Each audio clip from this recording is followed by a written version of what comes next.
아멘. 오늘 함께 나눈 하나님의 말씀 시편 31편을 통해서 우리가 제일 먼저 보게 되는 것은 시인의 간절한 기도를 먼저 만나게 됩니다.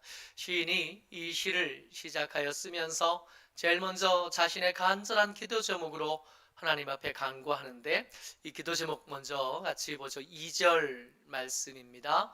같이 읽어요. 시작. 내게 귀를 기울여 속히 건지시고 내게 견고한 바위와 구원하는 산성이 되소서.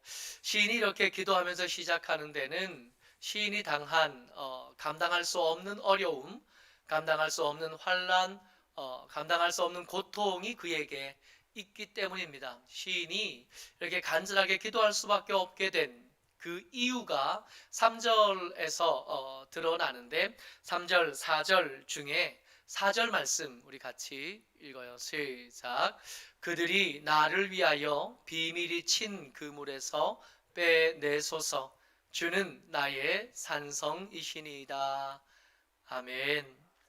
시인이 삶을 살아가던 중에 지금 악인들과 행악자들이 만들어준 올무에 걸려든 겁니다. 알 수 없었고요. 대비할 수 없었어요. 비밀이 친 그물에 이미 빠졌고 그 올무에 목이 걸린 겁니다. 어릴 때 외할아버지가 저기 이 산골에 사셨는데 겨울에 가끔씩 전화가 와요. 아버지하고 빨리 올라오라 그러셔요. 그럼 올라가 보면 멧돼지를 잡으셔서 그걸로 이렇게 삶아서 고기를 주셨던 기억이 나는데, 이 농부들이 겨울이 되면 이 멧돼지로 받는 피해가 크니까 산에다가 이게 올무를 놓는 거예요. 이 올무에 한번 걸리면 이 멧돼지가 혹은 다른 짐승들이 누구라고 해도 스스로 그 올무에서 자기를 뺄 방법이 없습니다. 힘을 쓰면 쓸수록 이 올무는 더 깊이 파고들고 상처는 더 커지고, 그렇게 조금씩 조금씩 힘을 잃고 죽어가게 되는 거거든요. 지금 시인이 이 올무에 걸린 겁니다. 그 전에 미리 대비할 수 있었으면, 그 전에 좀 자세히 살필 수 있었으면, 남들은 이렇게 말할 수 있지만 막상 올무에 걸린 사람들에게 그런 말들은 하나도 도움이 되지 않거든요. 최근에 이 코로나19가 점점 확산이 되어지면서 어쩌면 좋을까 고민하는 중에 제일 자주 듣는 얘기가 그거예요. 목사님들이 마스크를 쓰지 않았대요. 그래서 마스크를 쓰고 설교를 해야 되나, 제가 병원에 가끔씩 예배 드리러, 예배 인도하러 직원들 예배에 참석하게 되는데, 그때 설교할 때 한 번 제가 마스크를 쓰고 설교를 해 봤거든요. 아유, 한 10분, 15분 설교하는데 주일날 30분 설교하는 것보다 훨씬 더 어려울 뿐만 아니라 너무 곤란하고 힘든 거예요. 간질간질하고 재채기는 나오고, 안 그래도 예민한데 마스크 썼는데 재채기 하면 보는 눈들은 점점 더 불안해지고. 여러분, 이 코로나19에 우리가 마스크를 쓰는 이유, 그리고 기본적인 방역의 기본적인 규칙은 뭐냐 하면 거리 두기잖아요. 서로 사이를 좀 띄우라는 거죠. 지금 제가 설교하는 이 자리, 그리고 오늘은 특별히 우리 하연이가 입교하냐고 저기 앞에 앉았는데, 저하고 하연이하고 거리가 5m는 넘을 것 같아요. 그러니까 괜히 설교자들에게 뭐라고 그러지 않으셔도 충분히 거리가 유지가 되니까. 그리고 평소에는 이 앞에 앉히지도 않거든요. 양해하고 들어주세요. 옆에서 아무리 얘기를 해도요, 올무에 걸린 사람에게는 전혀 도움이 되지 않아요. 막상 코로나에 걸리고 나면 그 전에 마스크를 썼던 것, 거리를 띄웠던 것, 손을 씻었던 것, 손을 열심히 닦았던 것, 아무 소용도 없어요. 그냥 죄인이 될 수밖에 없는. 지금 시인이 그래요. 근데 이 시인이 당하는 어려움, 비밀이 친 그물에 걸렸고 그 올무는 점점 살을 파고들고 있고 살 소망이 없어서 간절히 기도하고 있는 이 상황이 시인이 경험하는 제일 큰 어려움이 아닙니다. 사실은 이것보다 더 큰 어려움들이 있는 거지요. 지난 12월 7일 날 났던 기사의 한 장면입니다. 오늘 아마 이것 보셨을 텐데, 어떤 건장한 남성 노숙인이에요. 이 노숙인이 어, 서울역 이수 지하철역 12번 출구였나 봐요. 12번 출구 앞에서 이렇게 노숙을 시작하면서 종이 메모지 한 장을 이렇게 앞에 놔뒀는데 저기 뭐라고 써 있었냐 하면 이렇게 써 있었던 겁니다. 우리 엄마는 5월 3일에 돌아가셨어요. 도와주세요. 하고 써 있었던 거죠. 근데 이 노숙인이 제가 글자를 그대로 옮겼어요. 아마 철자법도 잘 맞지 않고 띄어쓰기도 안 되고 아마 장애가 좀 있는 것 같아요. 이 남자가 거기 앉아서 이 종이 한 장 펴놓고 노숙을 하고 그 앞에 앉아있기 시작한 지 꽤 많은 시간이 지난 다음에 사회복지사 정미경 씨가 지나가면서 그 사람을 유심히 본 겁니다. 이 사람이 유심히 이렇게 지켜보다가 저기 써 있는 메모가 심상치 않아서 말을 건 거죠. 어디 사시나요? 무슨 일을 하고 사시나요? 하고 물었는데 이 노숙인이 이 갑자기 말을 거는 이 정미경 사회복지사의 말에 대답을 하지 않는 거예요. 도망 다니기 시작합니다. 근데 그때 이 사회복지사가 이 노숙인에게 말을 건 게 이 엄마, 이 글 메모지에 나타나는 엄마가 돌아가신 지 6개월 만에 처음으로 말을 건 거야. 아무도 말 걸어주지 않았다. 아무도 이 사람에게 다가가지 않았고 말 걸어주지 않았던 거예요. 6개월 만에 처음 말을 걸어줬는데 문제는 이 노숙인이 그 사회복지사하고 대화를 하려고 하지 않는 거예요. 말을 걸면 도망가요. 이때부터 한 21일 동안 숨바꼭질이 시작된 겁니다. 이 사회복지사하고 이 노숙인하고. 근데 이게 시간이 자꾸 가는데 나중에 사연을 들어보니까 이 노숙인이 이 엄마한테 마지막에 들었던 말이 뭐냐 하면 모르는 사람하고 얘기하면 안 돼. 모르는 사람 따라가면 안 돼. 잘못하면 고기 잡는 배에 잡혀갈 수 있어. 그 말을 해준 거예요. 그러니까 이 발달 장애가 있는 이 노숙인이 누가 모르는 사람이 말 거니까 도와달라고 써놓기는 하고도 이 사회복지사를 피해서 도망 다닐 수밖에 없었던 거죠. 그렇게 도망 다니다가 이 사회복지사가 아무래도 안 되겠어서 이 거짓말을 했대요. 엄마가 보냈다고. 엄마가 하늘 아래서 나 보내서 너한테 밥 한 끼 사주라 그랬다고. 그러니까 이 노숙인이 정말 그러냐고. 그래서 밥 한 끼 먹으면서 얘기를 하는데 엄마는 죽었고 지금 엄마는 어디 계셔? 그랬더니 노숙인이 엄마는 죽어서 천국에 갔어요. 그래요. 아니 영혼은 천국에 갔는데 엄마 몸은 어디 있어? 그냥 거기에 있어요. 그래서 경찰에 연락해서 경찰과 함께 그 집에 문을 따고 들어갔는데 정말로 5월 3일에 돌아가신 엄마가 집에 이렇게 누워 있었던 겁니다. 이 남자가 노숙을 하게 된 이유가 엄마가 돌아가시고 나서 생계를 유지할 방법이 없고 공과금을 낼 방법이 없으니까 더 이상 집에 머물 수가 없었대요. 이게 테이프와 이불로 꽁꽁 싸매져 있었는데 왜 이게 싸매냈냐 물어봤더니 엄마가 언젠가는 다시 이렇게 움직일 것 같고 나을 것 같은데 파리가 자꾸 엄마를 잡아먹으려고 한다고. 파리가 자꾸 먹으려고 하니까 벌레도 나오고 하니까 그냥 있을 수가 없어서 이불로 싸고 테이프로 감아둔 겁니다. 그리고는 집에 더 이상 있지 못하고 나와서 전기도 끊어지고 수도도 끊어지고 다 끊어지니까. 그래서 노숙을 시작하면서 이거 메모지를 써서 앞에 둔 거였어요. 정미경 씨 사진을 제가 가지고 왔는데 이 사람 뭐라 그러냐면 적어도 한 달에 한 번쯤은 연락할 수 있었으면 한 달에 한 번쯤은 찾아가 볼 수 있었으면 얼마나 좋겠나. 근데 이 말을 들으면서요 코로나가 이렇게 득실하잖아요. 지금 우리에게 덕목은 뭐냐 하면 가까이 다가가지 않는 거잖아요. 지난 3월부터 제가 신방이 힘들어요. 찾아가 봐야 될 사람들이 여럿 있고 어르신들 편찮으신 분들이 있는데 그 집에 찾아가서 편안하게 얼굴 한번 보기가 쉽지 않은 때에 이런 일까지 벌어지는 거죠. 비밀이 친 올무에 잡혀서 서서히 숨이 끊어져 가는 것도 무섭지만 시인의 진짜 어려움은 거기가 아니에요. 시인이 호소하는 자기의 고통, 자기의 어려움이 12절에 드러납니다. 같이 읽어요. 시작. 내가 잊어버린 바 됨이 죽은 자를 마음에 두지 아니함 같고 깨진 그릇과 같으니이다. 아멘. 이 시인이 이 원수들과 악행하는 자들이 친 그 숨겨둔 올무에 걸린 것도 힘들지만 이 시인을 정말 고통스럽게 하는 것은 그게 아니에요. 이웃이었던 사람들, 한때 친구였고 한때 동료였고 함께 공동체였던 사람들이 이제 내 필요가 다 했다는 걸 저들이 눈치를 챈 겁니다.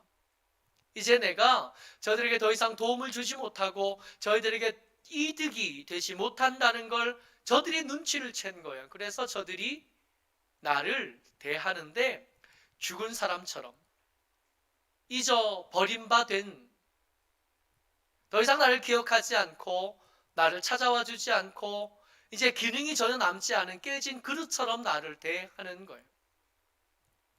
여러분들과 제가 살아가는 중에 지금 시인이 고백하는 이런 어려움들, 그리고 노숙인이 된 엄마를 잃은 이 발달장애를 가진 이 청년처럼 그런 삶의 경우들이 때때로 우리에게 다가오는 거예요. 지금 서로 교제하기 힘들고 안부하기 힘들고 서로 사랑을 나누는 것이 불편하게 되어진 요즘이에요.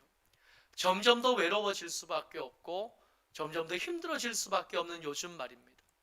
멀쩡하던 애기 엄마가 도무지 쉴 틈을 얻지 못하던 사람들이 공황장애를 호소하는 일들을 때때로 우리가 이야기를 듣고 또 우리 주변의 사람들이 이렇게 어려워하는 것들을 보는 거죠.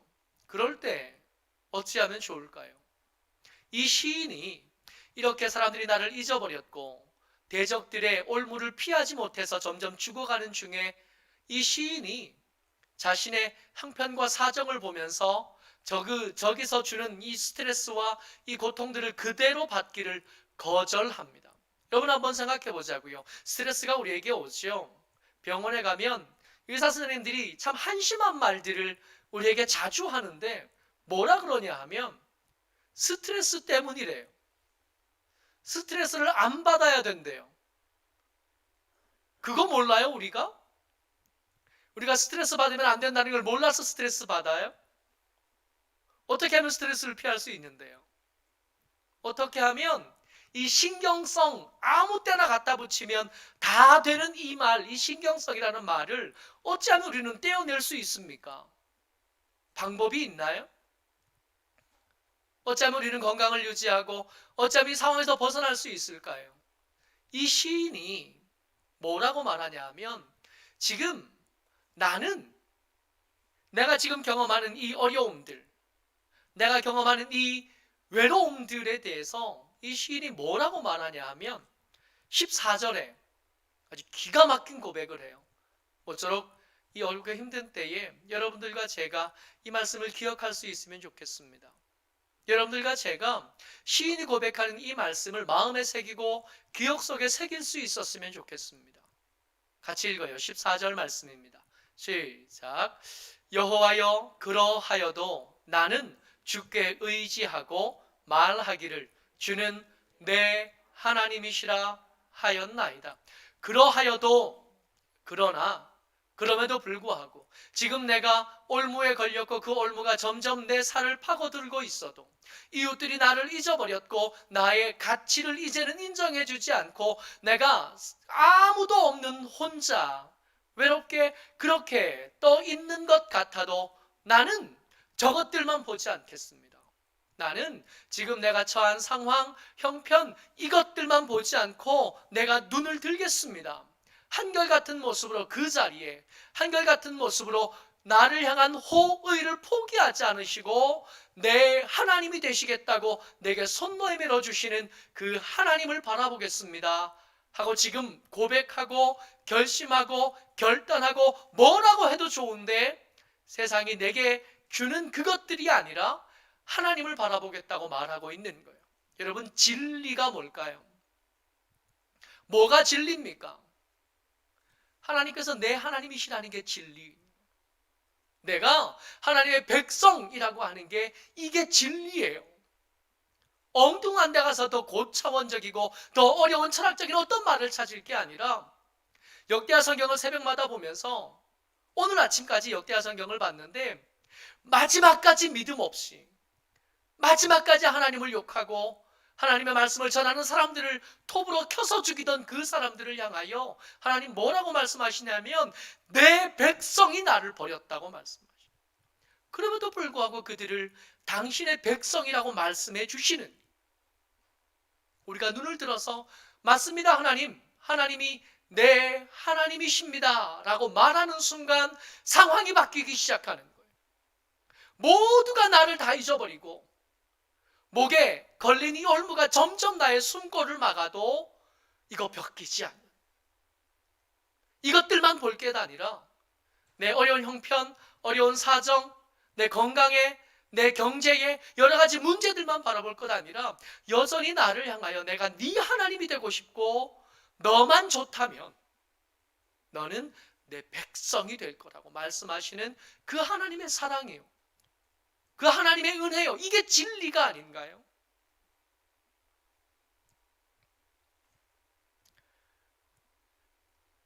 시인은 지금 목숨이 경각에 달했습니다. 언제 죽어도 이상하지 않아요. 그럼에도 불구하고 그 땅의 사정, 땅의 상황들을 보기를 거절하고 하나님께 주목합니다. 내게 손 내밀어 주시는 하나님, 내 편이 되어 주시는 하나님께 주목하고 그 하나님을 바라보는 것. 시인에게는 반드시 그래야 될 만한 이유가 있어요. 이 땅의 상황에 자꾸 집중하지 않고 하나님을 억지로라도 바라봐야 되는 이유요.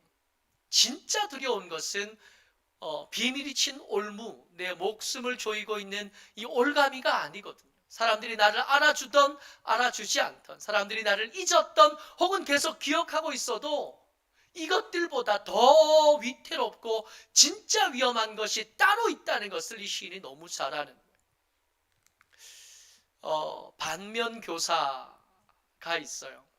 그러니까 이 사람들을 통해서, 이 교사니까 뭔가를 가르치는 사람인데 이 사람을 통해서 그가 하는 말을 통해서 배울 건 없어요. 그러나 그가 살아가는 삶을 이렇게 바라보면 저렇게 살면 안 되는구나 하는 걸 가르쳐주는 사람들이 있어요. 이걸 반면교사라 그러는데 이 반면교사 이야기를 하면서 매번 등장하는 사람이 이 이스라엘의 첫 번째 왕 사울입니다. 지난주에도 이 반면교사로 사울 이야기를 했는데 오늘 또 등장을 해요. 이 사울이 처음에 왕이 됐을 때 굉장히 유능한 왕이었습니다. 아직 왕정에 대해서 익숙하지 않은 백성들이 혹은 사울을 좋아하는 사람도 있었지만 사울이 우리에게 왜 왕이 돼야 되는지 아직 모르는 사람들도 많이 있었어요. 왕이 어떤 권한을 가지고 있는지 어떤 힘을 가지고 있는지 전혀 인지하지 못하던 때입니다.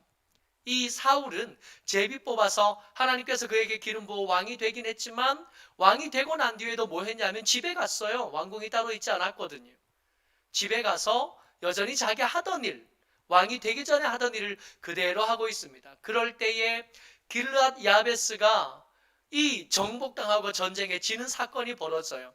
이 길르앗 야베스 사람들이 도와달라고 도움의 손길을 내밀었을 때 이 사울이 떨치고 일어나서 백성들을 모아서 길르앗 야베스 사람들을 구원해 줍니다.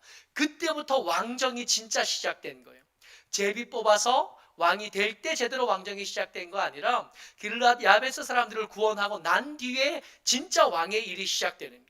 그 다음에 아말렉과의 전쟁이 있었고 그 아말렉과의 전쟁 때에 자기를 위한 기념비를 세웠다가 하나님께서 이 사울을 왕으로 세운 것을 후회한다 하셨잖아요.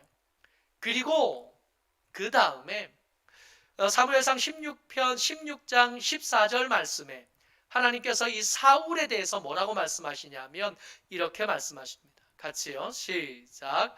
여호와의 영이 사울에게서 떠나고 여호와께서 부리시는 악령이 그를 번뇌하게 한지라.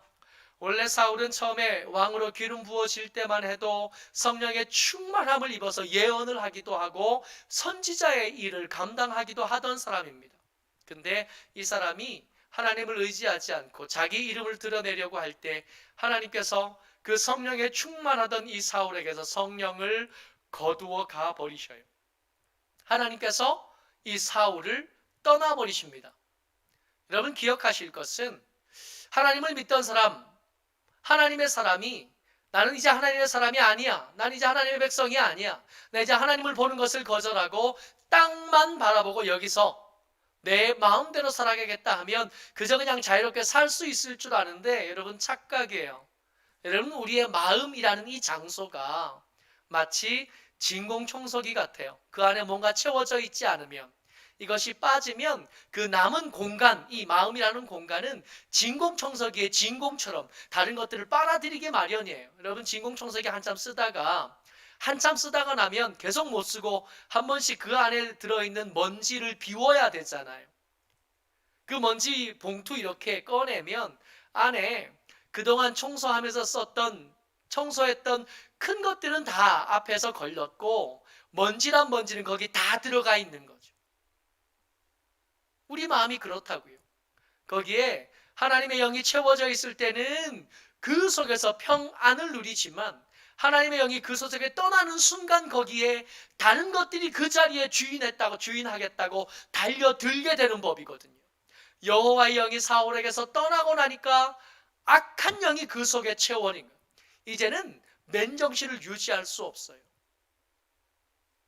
이제는 스스로 힘으로 맨정신을 유지할 수 없고 일상생활을 할 수가 없습니다. 그걸 자기도 알고 옆에 있던 신하들도 알아요. 그러니까 신하들이 하도 답답하니까 이 왕이 점점 미쳐가니까 왕에게 조언하는 거죠. 뭔가 방법을 좀 찾아봅시다.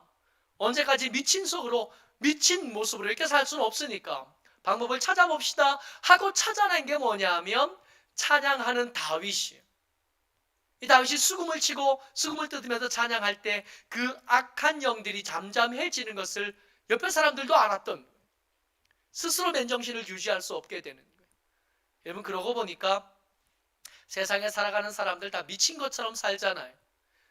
어떤 사람들은 돈에 미치고 어떤 사람들은 권력에 미치고 어떤 사람들은 쾌락에 미치고 어떤 사람들은 이것저것에 미쳐서 미친 듯이 살아가는 거예요. 하나님이 내게 안 계시면 하나님의 영이 우리 가운데 충만하지 않으면 그저 그냥 자유롭게 살아가는 게 아니라 악한 영들의 강권함을 받아서 그렇게 목에 올무매고 끌려다니면서 사는 거예요. 시인이 이걸 너무 잘 아는 거예요. 지금 내 육체의 목에 걸린 올무도 위험하지만 사람들이 나를 잊어버렸고 나를 죽은 사람처럼 깨진 그릇처럼 대하는 것도 무섭지만 진짜 무섭고 진짜 두려운 것은 하나님께서 나를 잊어버리시는, 하나님의 은혜에서 끊어지고 하나님의 도움에서 끊어지는 것, 이게 진짜 무서운 거라는 걸 시인이 너무 잘 아는 거예요. 그래서 지금 목에 올무가 걸렸지만 사람들이 나를 다 잊어버렸지만 하나님을 주목하는 것을 포기할 수가 없는, 뿐만 아니라 내 목에 걸린 이 올무, 사람들에게서 잊혀져간 이 외로움을 해결할 수 있는 방법이 하나님에게 있다는 것을 시인은 너무 잘 아는 거예요. 19절 같이 읽습니다. 시작. 주를 두려워하는 자를 위하여 쌓아두신 은혜, 곧 주께 피하는 자를 위하여 인생 앞에 베푸신 은혜가 어찌 그리 큰지요. 여러분, 주를 두려워하는 자를 위해서 하나님께서 쌓아두신 은혜가 있대요. 주께 피하는 자들을 위하여 하나님께서 인생 앞에 베푸신 은혜가 있다. 그러고 보니까 시인이 지금 목에 올무가 걸린 이런 상황을 사는 중에 그의 간증들을 생각할 수밖에 없어요. 다윗의 인생 중에, 이 시인이 다윗인데 이 다윗의 인생 중에 최악의 위기가 언제 다가오냐면 그가 왕이 되고 노년이 된 다음에 그 아들 압살롬이 반란을 일으켰을 때 찾아옵니다. 압살롬이 군대를 이끌고 예루살렘을 향하여 진군해 와요. 그 아직 준비되지 않은 이 전쟁을 그저 이길 수는 없어서 다윗이 급한 걸음으로 도망갑니다. 성에 이것저것 다 놔두고 급한 걸음으로 이제 성을 빠져나와서 도망가는 중에 소식이 들려와요. 어떤 소식이 들려오냐 하면 왕의 모사 책사가 되었던 아히도벨이 저 반란군의 편에 붙었다 한 소식이 들려와요. 여러분, 아히도벨이 반란군의 편에 들었다 한 소식을 듣고 다윗이 그 소식을 듣자마자 기도를 시작합니다. 하나님, 아히도벨의 책략을 어리석게, 아둔하게, 어둡게 하여 주옵소서. 왜냐하면 그동안 다윗이 여러 전쟁에서 계속 승리해 왔는데 그 전쟁에서 승리할 수 있었던 이유가 아히도벨 때문이거든. 이 소식이 들려오면서 사람들은 낯빛이 바뀝니다. 야, 어쩌면 이번 틈에 우리가 여기서 다음을 기약할 수 없을지도 모르겠다. 근데 그럴 때에 함께 피난길을 떠났던 왕의 벗 아렉 사람 후세라는 사람이 나이 많은 이 사람이 다윗 왕에게 이렇게 말해요. 제가 예루살렘으로 돌아가겠습니다. 아니, 다시 도망가야지. 급한 걸음에 너 죽을 수도 있다고. 네가 내 친구인 줄 압살롬도 아는데 어떻게 거기 가겠다 그러냐고. 아니라고. 내가 지금 나이가 많아서 따라가면 어차피 걸음도 더 늦어질 거고 따라가서 도움이 될 게 아니라 돌아가서 할 일이 있을 것 같다고. 그래서 돌아가요. 돌아가서 예루살렘 성에서 압살롬을 맞이합니다. 그리고 이제 다윗을 이 전쟁을 이겨낼 대책 회의가 압살롬 앞에서 벌어지는 거죠. 아히도벨이 말합니다. 왕이시여, 다윗왕이 남겨둔 후궁 10명을 백성들이 보는 앞에서 동침하십시오. 그래야 왕과 아버지 사이가 완전히 끝났다는 것을 백성들이 알게 될 겁니다. 그래야 백성들이 어중간해 가운데에 서 있지 아니하고 왕을 선택하게 될 거니까 반드시 그렇게 해야 됩니다. 그리고 나서 두 번째, 더 중요한 계책을 말하는데 지금 내게 당장 12,000명만 주십시오. 그럼 지금 얼른 쫓아가서 다른 사람들 놔두고 다윗 왕만 죽이고 다른 사람들은 그냥 포로로 잡아 데려오겠습니다. 다윗 왕만 죽고 나면 이 전쟁은 아무것도 아니고 금방 반란이 아니라 이제 승리한 개혁으로 그렇게 바뀌게 될 겁니다. 그럴 때니 후세가 옆에 있다가 다른 말을 해요. 그렇지 않습니다. 다윗 왕이 얼마나 대단한 용사인지 당신이 알지 않습니까? 다윗 왕과 함께 있는 사람들이 지금 몇 명 되진 않지만 그 사람이 얼마나 대단한 용사인지 알지 않습니까? 만약에 이렇게 급하게 치러 갔다가 다윗 왕이 숨어버리면 다윗 왕이 죽지 않고 살아만 있어도 이 전쟁은 이길 수가 없습니다. 가운데 엉거주춤 서 있던 사람이 다윗에게 모이게 될 테고 다윗에게 모이게 되면 그 군대를 이길 방법은 없습니다. 그러니까 지금 당장 치러 갈 것이 아니라 저기 단에서부터 브엘세바까지 모든 군대를 다 모아야 됩니다. 그래서 한 번에 숨을 시간 주지 말고 한 번에 다윗과 그 군대를 다 죽여야지 어설프게 싸웠다가는 이 반역이, 이 개혁이, 이 반란이 성공할 수 없습니다. 사실 그때 이 회의하고 있을 그때 다윗 왕이 아직 요단강을 건너지 못했어요. 그러니까 지척에 있는 거예요.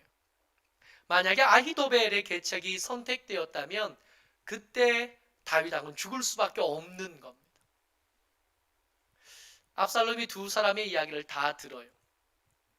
애초에 자기 편에 들겠다고 찾아온 책사 아히도벨 이야기와 다윗 왕의 친구였던 후세의 이야기를 두 가지를 다 듣고 난 다음에 뭘 선택하냐 하면 후세의 얘기가 더 옳은 것 같아. 그리고 후세의 이야기를 선택해요. 근데 이 계책이 선택되는 것을 보면서 아히도벨은 이 전쟁은 이제 더 할 것이 없다는 걸 알게 됩니다. 그래서 그 회의가 끝나고 난 다음에 아히도벨은 고향으로 내려가서 목매고 죽어버려요. 위기가 없었던 게 아니에요.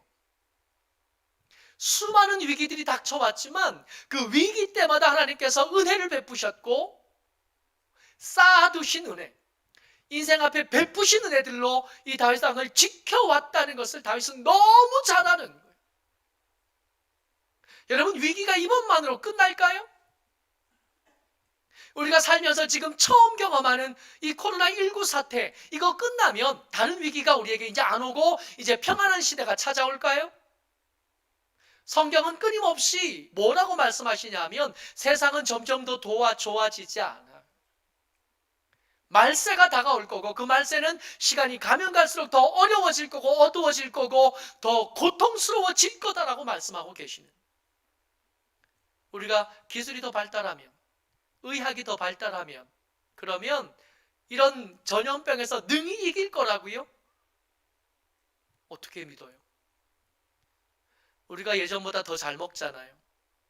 예전보다 더 좋은 집에 살고 예전보다 더 좋은 마스크를 쓰고 살잖아요.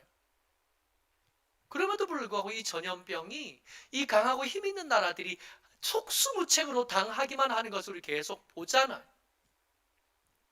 진짜 문제는 땅의 상황이 아니라 하나님에게서부터 점점 멀어지고 있는 우리, 이게 더 큰 문제인 겁니다. 시인은 이 간증, 자기의 간증을 이렇게 말하면서 이런 간증, 하나님께서 베푸신 은혜, 쌓아두신 은혜를 경험하는, 그럼에도 불구하고 하나님을 향하여 주목하고 주를 두려워하며 경외하며 살아가는 사람들에게 주시는 하나님의 은혜가 얼마든지 있다고. 이건 나만 경험하는 게 아니라고.